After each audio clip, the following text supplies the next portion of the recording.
कहानी की शुरुआत में हमें दो लोग मुसीबत में फंसे दिखाए जाते हैं, जहाँ पर एक आदमी उन्हें बचाने आता है और वो औरत कहती है मेरी बेटी को बचा लो, और वो उसकी बेटी को अपने साथ ले जाता है और वो बच्ची रोती रह जाती है, मॉम मॉम। और वो औरत पीछे से कहती है मेरी बेटी का ध्यान रखना, और वहीं पर अपना दम तोड़ देती है। अब अगले सीन में वो बच्ची हॉस्पिटल में होती है और उस सीईओ को उसका सेक्रेटरी आके बताता है ये सब कुछ मिस्टर हो का किया धरा है। अब इसके बाद उस बच्ची का रीबर्थ हो जाता है और नैना देखती है कि वो उस वक्त में पहुंच चुकी है जब उसके पेरेंट्स की शादी होने वाली थी।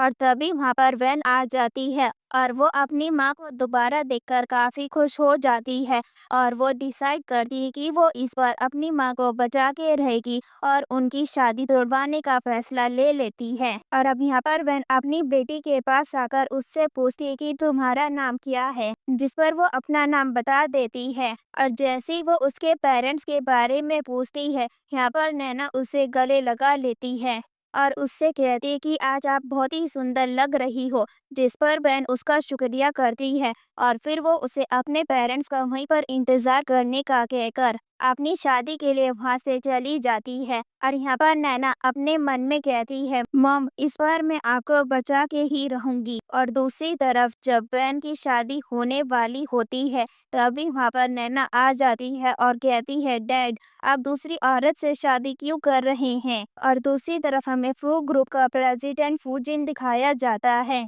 जिसे उसका सेक्रेटरी कहता है कि आज मिस बहन की शादी है, क्या आप वहाँ पे नहीं जाएंगे, वो तो आपके बचपन की दोस्त है और असल में तो वो आप हो जिन्होंने सालों पहले उसकी जान बचाई थी। और इसके बाद हमें पास्ट का सीन दिखाया जाता है जब बहन का कार एक्सीडेंट हो गया था, तब फूजी नहीं आकर उसकी जान बचाई थी। और दूसरी तरफ नैना बोलती है कि मैं सच बोल रही हूँ, मेरे फादर मिस्टर कू है और मेरी मदर जाओ जाओ। और ये सुनकर सभी लोग हैरान हो जाते हैं और आपस में बातें करने लगते हैं। और यहाँ पर मिस्टर हु सबसे कहते हैं कि जाओ मेरे ब्रदर की सेक्रेटरी है और शायद से ये इस बच्चे की कोई शरारत है, जिस पर जाओ भी उसी का साथ देती है। और दूसरी तरफ फूजिन को भी इस बारे में सब कुछ पता चल जाता है और वो भी इस तरफ आने लगता है। और दूसरी तरफ वैन कहते हैं कि उन्हें अपनी वेडिंग को समय के लिए रोक देनी चाहिए, जो सुनकर मिस्टर हु भड़क जाता है और फिर अपना गुस्सा कंट्रोल करते हुए वैन को शादी के लिए दोबारा मनाने लगता है। लेकिन नैना बीच में उनकी शादी तोड़वाने की दोबारा कोशिश करती है, जिस पर मिस्टर हु सिक्योरिटी से कहकर उसे बाहर फिकवाने को कहते हैं।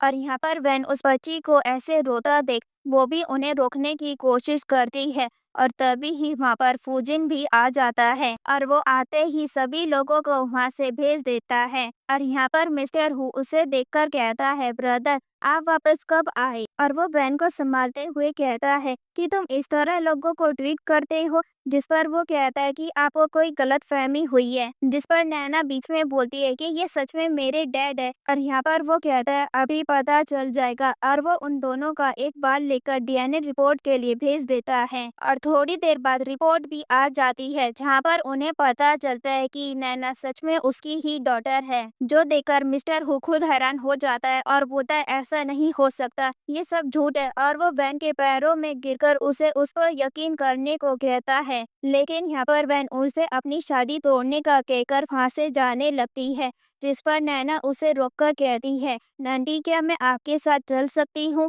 जिस पर वो मान जाती है। अब अगले सीन में नैना को एक डरावना सपना आता है जिसके कारण उसकी नींद खुल जाती है। तभी जाओ वहाँ पर आ जाती है और वो उसे देखकर कहती है कि तुम मुझसे डर क्यों रही हो, कल तुमने नहीं कहा कि मैं तुम्हारी माँ हूँ। और अपने मन में कहती है कि अगर ये लड़की बीच में ना आई होती तो हमारा प्लान कब का कामयाब हो जाता। और तभी वहाँ पे फूजिन आ जाता है, जिसे देखकर नैना तुरंत गले लगा लेती है और वो जाओ को देखकर पूछता है कि वो यहाँ पर क्या कर रही है और उसे वहाँ से भेज देता है। और अब यहाँ पर नैना बोलती कि उसे उस खूबसूरत आंटी की याद आ रही है, जिसके बाद अगले सीन में वो उसे सीधा वैन के पास ले जाता है। और यहाँ पर वो दोनों एक दूसरे को देख ही रहे होते हैं, जिस पर नैना उन दोनों का हाथ पकड़ के उन दोनों को एक दूसरे के करीब ले आती है और फिर उनसे घूमने चलने के लिए बोलती है। जिस पर वो दोनों उसे एक म्यूजियम में घुमाने ले जाते हैं और अब वो दोनों आपस में बातें कर ही रहे होते हैं। तभी यहाँ पर वैन को एक कॉल आ जाती है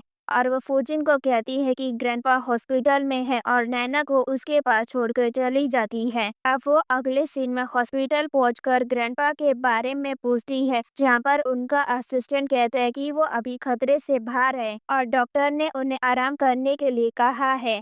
अब अगले सीन में जब वो घर पहुंचती है तो वहाँ पर पहले से ही मिस्टर हु होता है और वो उससे यहाँ पर आने की वजह पूछती है और यहाँ पर वो कहता है कि मैं तो बस चाहता था कि ग्रैंडपा तुम्हें मना ले, मुझे नहीं पता था कि उनकी हालत खराब हो जाएगी। और यहाँ पे हमें पता चलता है कि उसने ग्रैंडपा को अपनी शादी टूटने की बात बता दी थी, जिसकी वजह से ग्रैंडपा की ये हालत हुई।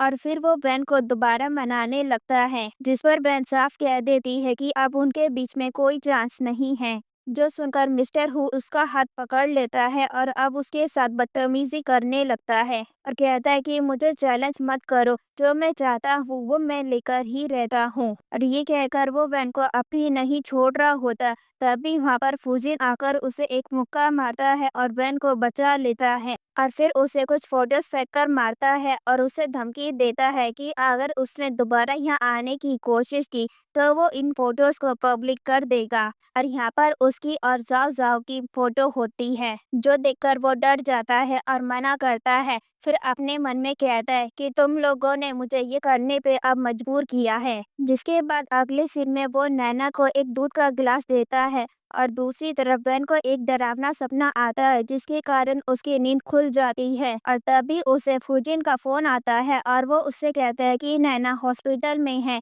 जिसके बाद वो सीधा हॉस्पिटल में पहुंच जाती है और वो नैना के बारे में पूछती है। तभी वहाँ पर नर्स आकर कहती कि बच्चे की जान खतरे में है, हमें तुरंत ए ब्लड ग्रुप की जरूरत है। और वैन बोलती कि मेरा ब्लड ग्रुप ए है और उसने अपना ब्लड दे देती है। अब अगले सीन में नर्स उसे बताती कि टेस्ट से पता चला है कि असल में नैना उसी की सगी बेटी है। जो सुनकर वो हैरान हो जाती है और अब अगले सीन में वो नैना से माफी मांग रही होती है कि वो उसे पहचान नहीं पाई, जिस पर नैना कहती है कि इसमें उनकी कोई गलती नहीं है, असल में तो वो उसे पहले ही छोड़ के जा चुकी है। और अब दूसरी तरफ हम फूजिन को देखते हैं, जो ये सच जानकर अब अपने मन में कहता है कि वो वैन को कभी अपना नहीं बना सकता और यहाँ पर वो ड्रंक होता है, जिस पर वो अपने सेक्रेटरी को मिस्टर हु समझ के मारने लगता है। तभी वहाँ पर वैन आकर उसे अपने साथ ले जाती है और फिर उसे अपने बेडरूम में लिटाकर फांसे जाने लगती है,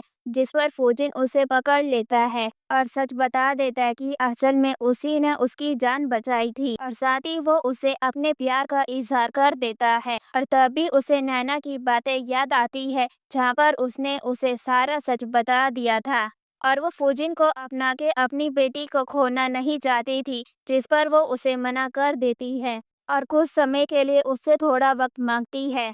और तभी ही यहाँ पर उसे हॉस्पिटल से फोन आ जाता है और उसके बाद ही वो तुरंत हॉस्पिटल में आ जाती है और नैना से पूछती है कि क्या हुआ और वो उससे कहती है प्लीज डैड से शादी मत करना, जिस पर वैन उसे शांत करने लगती है और वो रोते हुए कहती है कि डैड ने ही मॉम की जान ली थी। अब अगले सीन में वो बाहर आकर कहती है कि वो सो गई है और यहाँ पर वो बहुत ही चिंता कर रही होती है, जिस पर फूजिन उसे गले लगा लेता है, जिस पर वो रोने लगती है और उससे कहती है कि अगर वो दोनों साथ में हो गए तो फ्यूचर में यहाँ पर कोई नैना नहीं होगी। दूसरी तरफ हम मिस्टर हु को देखते हैं, जो फूजिन को नुकसान पहुंचाने की प्लानिंग कर रहा होता है और कहता है कि अब कंपनी मेरी होगी। दूसरी तरफ हम फूजिन को देखते हैं, जो कहीं पे जा रहा होता है और फोन पे वैन से बात कर रहा होता है कि वो उसकी चिंता समझ सकता है और वो उससे कहता है कि वो उससे शादी और बच्चे नहीं करेगा, लेकिन वो उसे एक बार चांस जरूर दे। और वो उससे बातें कर ही रहता है, तभी उसका फोन कट जाता है, जिस पर वैन दोबारा मिलाने की कोशिश करती है, लेकिन उसका फोन लगता नहीं। और दूसरी तरफ जब वैन वहाँ पर पहुंचती है तो देखती है कि उसका एक्सीडेंट हो गया है और वो उसे इलाज के लिए लेकर जा रहे होते हैं। दूसरी तरफ हम मिस्टर हु को देखते हैं, जो सभी से कह रहा होता है कि फूजिन का एक्सीडेंट हो गया है तो आज से कंपनी मैं संभालूंगा, जिस पर सभी लोग आपस में बात करने लगते हैं कि अचानक से ऐसा कैसे हो सकता है है, लेकिन मिस्टर हु उन्हें चुप करवा देता है। और दूसरी तरफ हम वैन को देखते हैं जो फूजिन के साथ होती है, और तभी वहाँ पे सेक्रेटरी आ जाता है और वैन उससे कहती है कि मुझे लगता है कि ये कार एक्सीडेंट किसी ने जानबूझ के करवाया है। और यहाँ पर सेक्रेटरी पूछता है क्या आपको पता है कि इसके पीछे कौन हो सकता है? जिस पर वो कहती है हाँ, लेकिन मुझे उसके खिलाफ एविडेंस चाहिए होंगे। जिसके बाद वो सीधा मिस्टर हु के पास चली जाती है और उससे कहती है क्या वो एक्सीडेंट तुमने करवाया था? जिस पर वो कहता है क्या फर्क पड़ता है, लेकिन जब भी वो उठेगा अब तक तो उसकी बॉडी आधी पैरालाइज हो चुकी होगी, तो क्यों ना अब तो मुझसे दोबारा शादी करने के बारे में सोच लो। जिस पर बहन उसे अपने से दूर कर देती है और कहती है अपनी बकवास बंद करो और ये सोचो कि तुम पुलिस को ये सब एक्सप्लेन कैसे करोगे। और तभी उसे एक फोन आ जाता है जहाँ पर उसे पता चलता है कि नैना किडनैप हो चुकी है। जिसके बाद वो उसे बचाने वहाँ पर पहुँच जाती है, लेकिन वहाँ पर नैना नहीं होती। और तभी जाजा पीछे से आकर उसे बेहोश कर देती है। अब उसके बाद जब उसे होश आता है तो उसे पता चलता है ये तो सब उसकी चाल थी उसे वहाँ पर लाने की, और वो उसे एक डॉक्यूमेंट देकर उसे उसकी सारी प्रॉपर्टी उसके नाम करने को कहती है। जिस पर वैन साफ मना कर देती है, जिस पर वो नैना को चोट पहुंचाने की धमकी देती है, जो सुनकर वैन साइन करने के लिए मान जाती है। और यहाँ पर वैन साइन करने के लिए उसे अपना हाथ खोलने को कहती है, जिस पर वो कहती है क्या तुमने मुझे बेवकूफ समझा है, और उसके अंगूठे के निशान ले लेती है। और उसके बाद वो उसे छोड़ने को कहती है, लेकिन जाओ जाओ वहाँ पर आग लगाकर चली जाती है। और दूसरी तरफ नैना को भी वैन के गायब होने की खबर पता चल गई थी, जहाँ पर वो सेक्रेटरी से मदद मांगने लगती है और सेक्रेटरी भी अपनी पूरी कोशिश कर रहा होता है। अब अगले सीन में जब फूजिन को होश आता है, सेक्रेटरी उसे सारी बात बता देता है।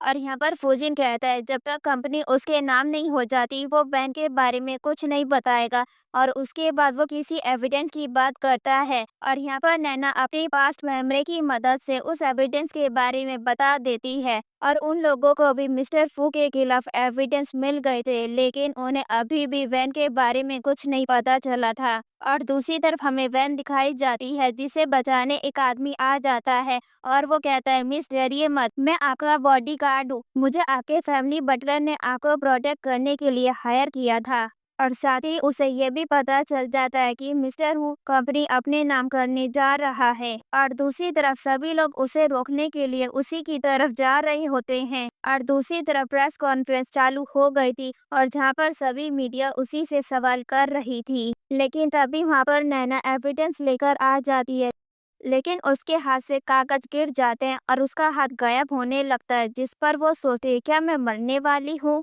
और तभी ही सारे रिपोर्टर्स उसके पास आ जाते हैं और कहते हैं क्या तुम्हारे पास सच में एविडेंस है। लेकिन इतने में मिस्टर हु का सेक्रेटरी उन एविडेंस को उसके पास ले जाता है, और वो उन्हें देखकर सबके सामने उस एविडेंस को डिस्ट्रॉय कर देता है और सबसे माफी मांगते हुए कहता है ये शायद से इस बच्चे की कोई शरारत है। लेकिन तभी ही पीछे से एक रिकॉर्डिंग चलने लगती है, जिसके अंदर उसने फूजिन को मारने की प्लानिंग की हुई थी, और अब ये सच सबके सामने आ चुका था। तभी यहाँ पर उसको पता चलता है किसी ने कंट्रोल रूम के साथ छिड़कानी की है, और यहाँ पर मिस्टर हुक को पता होता है ये किसकी हरकत है। अगले सीन में वैन जा रही होती है, तभी उसे नैना के रोने की आवाज आती है, जहाँ पर वो उस आवाज का पीछा करते हुए उस रूम के अंदर चली जाती है। लेकिन वो सिर्फ एक ऑडियो क्लिप थी, और वहाँ पे मिस्टर हु का सेक्रेटरी उस पर हमला कर देता है। फिर अगले सीन में हम देखते हैं कि उसके बॉडीगार्ड ने उन दोनों को ही पकड़ लिया होता है, और यहाँ पर वो बॉडीगार्ड कहता है मिस क्यों ना हम इन दोनों को ही मार दे। जिस पर वैन मना करती है और कहती है कि हम इन्हें पुलिस के हवाले करेंगे।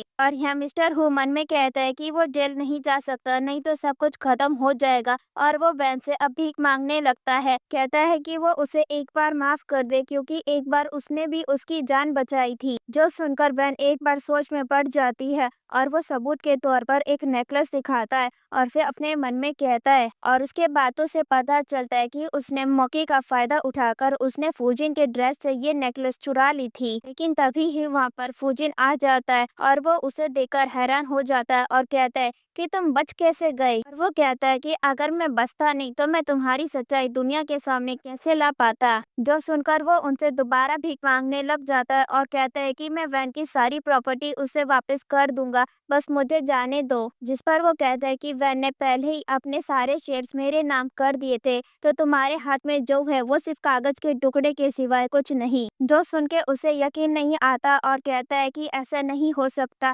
तभी वहाँ पे पुलिस आ जाती है और उसे गिरफ्तार करके ले जाती है। और उनके जाते ही यहाँ पर फूजिन की तबीयत खराब हो जाती है, जिसके बाद अगले सीन में अब वो हॉस्पिटल में होता है। तभी वहाँ पर जाओ नर्स के भेस में आ जाती है और कहती है अगर ये नहीं होता तो मेरा प्लान कब का कामयाब हो जाता, और उसे मारने की कोशिश करती है। तभी उसे वहाँ पे नैना के आने की आवाज़ सुनाई देती है और वो पर्दे के पीछे छुप जाती है। और नैना के वहाँ पे आते ही वो उसे पकड़ लेती है और नैना जोर जोर से चिल्लाने लग और उसकी आवाज़ सुन के वैन और सेक्रेटरी भी वहाँ पर पहुँच जाते हैं। और इतने में अफूजिन को भी होश आ चुका था, लेकिन जाओ को इस बात का पता नहीं लगता। और जैसे ही वो नैना पे हमला करने जाती, फूजिन उसको पकड़ लेता है और नैना को उससे बचा लेता है। और जैसे ही वो उसे पुलिस के पास ले जाने लगते, वैन यहाँ पर उन्हें रोकती है और वही हथियार लेकर जाओ की तरफ बढ़ने लगती है और कहती है कि तुमने मेरी बेटी को चोट पहुंचाने की कोशिश की है, और उस पे हमला करने की कोशिश करती है। जो देखकर जाओ डर के मारे बेहोश हो जाती है। और अब वैन फूजिन के पास जाकर कहती है अब मेरा बदला पूरा हुआ, और उसके बाद उसे पुलिस के हवाले कर देते हैं। अब अगले सीन में वो लोग घर आ चुके थे और वहाँ पे फूजिन वैन के साथ फ्लर्ट करने की कोशिश कर रहा होता है, जो देखकर नैना कहती है कि मैंने कुछ नहीं देखा और वहाँ से भाग जाती है। और उसके बाद वो उन दोनों को चुपके से देख रही होती है और तभी यहाँ पर उसका हाथ गायब होने लगता है और वो कहती है कि अब मैं शायद से जाने वाली हूँ। अगले सीन में वैन सोने जा रही होती है, लेकिन नैना उसे नहीं जाने देती और वो उसे चकमा देकर फूजिन के कमरे में भेज देती है। और वहाँ पर वो दोनों एक दूसरे को देखकर ऑकवर्ड हो जाते हैं, जिस पर नैना हंसने लगती है और फिर उन दोनों के पास आकर कहती है कि वो उन दोनों के साथ सोना चाहती है, जिस पर वो लोग मान जाते हैं। और अगले सीन में वो लोग मस्ती करते करते सो जाते हैं और दूसरी तरफ नैना भी अब गायब हो चुकी होती है। और अब अगले सीन में जब उन लोगों की आँख खुलती है तो उन्हें नैना कहीं पर भी नहीं मिलती, जिसके बाद वो लोग उसे पागलों की तरह ढूंढने लगते हैं और कई साल बीत जाते हैं, लेकिन उन्हें नैना कहीं पर भी नहीं मिलती। और यहाँ पर नैना की याद में वैन की भी मेंटल कंडीशन खराब हो चुकी होती है और वो बच्चों जैसा बिहेव कर रही होती है, लेकिन तभी वहाँ पर फूजिन आकर उसे संभालता है और उसे शांत करता है और उसे एक ड्राइंग देकर कहता है देखो ये पेंटिंग हमारी बेटी ने बनाई थी, जिसे देखकर वो भी शांत हो जाती है। अब अगले सीन में वैन सो रही होती है और वो उसके पास आकर बैठ जाता है और तभी वैन उसे पीछे से गले लगा लेती है और अपने मन में कहती है कि ये मेरे लिए इतना कुछ कर रहा है और मैंने अब तक इसके लिए क्या किया। जिसके बाद वो उसे किस करती है और उसे हर चीज़ के लिए शुक्रिया करती है और फिर उससे कहती है चलो अब हम शादी करते हैं। उसके बाद वो दोनों साथ में एक रोमांटिक टाइम स्पेंड करते हैं। अब उसके बाद हमें 7 साल के बाद का सीन दिखाया जाता है, जहाँ पर अब उनकी एक बेटी हो चुकी है और वहाँ पर अब नैना ने उनकी बेटी के रूप में जन्म ले लिया होता है और अब यहाँ पर उनकी फैमिली कंप्लीट हो चुकी होती है। और इसी के साथ ये ब्यूटीफुल स्टोरी यहीं पर ख़त्म होती है।